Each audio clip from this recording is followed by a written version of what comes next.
Action. Hello you guys, this is Dr. Janie Yates coming to you again with this week's video blog. This is week 2 of my video blog and I'm so excited about it, you guys. Last week we talked about thrusting out of your comfort zone. So I'm going to call and label that one part 1. This week will be part 2 and the subtopic is get your ego out of the way. Just get your ego out of the way. Just to give you guys a little background, I just left a networking event. I was so afraid, and I'm a very personal person.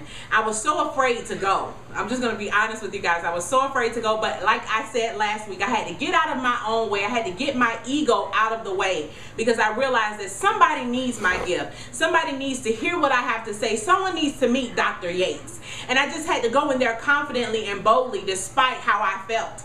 And I just wanted to encourage you guys just to get your ego out of the way. I'm sure that you guys have heard what the acronym EGO stands for is edging God out. You know, we always put ourselves in the forefront, and I believe fear has a lot to do with us as a person and individually, and we edge God out of those things, and then that creates so much fear. But if we get over ourselves, we get over our ego, we get over our own fears and grasp a hold to the gift that is within us that God has called us forth to do, then we'll be great.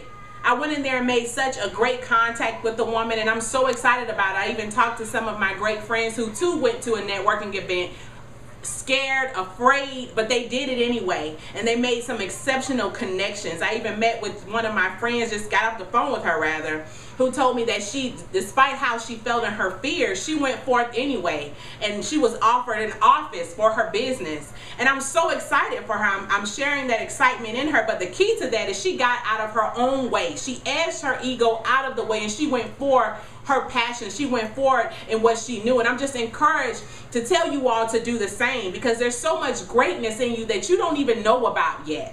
But you have to get out of your own way first. You know, fear is something that we feel. It's an emotion. It's natural. But the important thing is not to be bound or captive by that fear, but explode out of that fear and leave fear behind, because there's so much for you when you go forward. My statement is I will go forward despite how I feel, despite my fears, despite my anxiety. I will go forward, getting my ego out of the way. So I just wanted to encourage you all this week with that. I'm sure that helped you, and I just wanted to encourage you all also to visit my website, get a weekly blog, excuse me. I'm so excited, I'm getting my words all messed up. But visit my website at www.coachjanie.com and sign up for a free weekly blog. This is Dr. Yates coming to you again, excited about your life, wanting the best for you. Again, get your ego out of the way. There's so much for you at the end of your ego. Go for it. Now is your time.